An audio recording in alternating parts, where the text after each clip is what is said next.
சிலருக்கு கண்ணின் கீழே வீக்கமாக இருக்கிறதே ஏன் தெரியுமா? அதை முதலில் பாருங்க. முக்கியமா பசங்களுக்கு. இன்றைய காலத்துல வேலை பளு, போன் பிரைட்னஸ், தூக்கம் இல்லாம இருக்கிற இந்த 3 காரணமே கண்களோட உயிரை எடுக்கிற முக்கிய குற்றவாளி. கண்ணுக்கு கீழே கருவளையும் வீக்கம் தோன்றினாலே அது ஒரு ரெட் அலர்ட். சிலருக்கு காலை ஏஞ்சதுமே கண்ணு கீழே வீங்கி இருக்கும். இது கண்களுக்கு ஓய்வு கிடைக்கல, தண்ணீர் குறைவா இருக்கு, உடல் சோர்வா இருக்குன்றதுக்கான நேரடி குறிப்பு.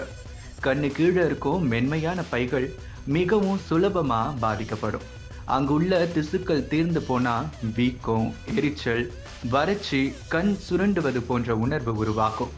வயது எதுவானாலும் இது யாரையும் விடுறதில்ல. ஒரு இரவு நன்றாக தூங்கவில்லைனாலே அடுத்த நாள் கண்கள் சோர்வு பேக்கேஜ் போல தெரியும். வெள்ளரிக்காய் கண்களுக்கு ஒரு இயற்கையான ஏசி மாதிரி. வெப்பம் குறைக்கிற சக்தி அதிகமாகவே இருக்கும்.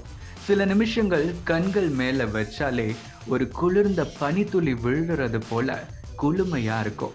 இது விட்டமின் சி உள்ளிட்ட போலிக் அமிலம், ஆல் இன் ஒன் டீடாக்ஸ். தூசி, அழுக்கு, கண்ணில் படிஞ்ச நச்சுக்களை விரட்டிடும். பாதாம் எண்ணெய் கொஞ்சம் காஸ்ட்லி தான், ஆனா அதோட பயன் ஸ்கின் கேருக்கு சமம். விட்டமின் இ, ஒமேகா 3 கண் கீழே இருக்க திசுக்களுக்கு ஹெவி சப்போர்ட். இதை இரவு தூங்கும்போது மெதுவாக மசாஜ் பண்ணினாலே ரத்த ஓட்டம் வேகம் பிடிச்சிடும். கருவளையமும் மெதுவாக லேசாகி கண்ணுக்கு கீழே இருக்க பகுதி சில்க் ஃபினிஷ் மாதிரி மிருதுவாகும்.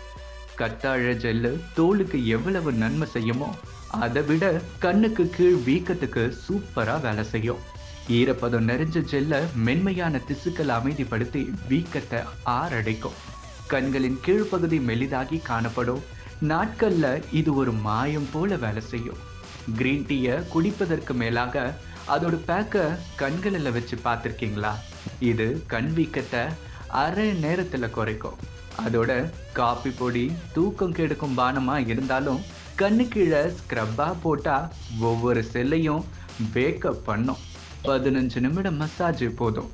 வீக்கம் குறையும், பிரகாசம் அதிகமா இருக்கும். கண்களுக்கு கருவளையம் வந்தா அது உடனே சொல்றது நீங்க சரியா தூங்கல, போன்களை விட்டு தூக்கத்தை முன்னிலைப்படுத்துங்க. குழந்தைங்களுக்கு கண்ணுக்கு கீழே வீக்கம் வந்தாலே அது தண்ணீர் குறைவுக்கான சைகை. ஒரு நாள் 2 லிட்டர் தண்ணீர் குடிப்பது தானே மிக எளிது. கண்கள் நமக்கு ஒளி, அவற்றை பாதுகாப்பது தான் நம்மோட பொறுப்பு, நம் பாக்கியம், நம்மோட பெருமையும் கூட.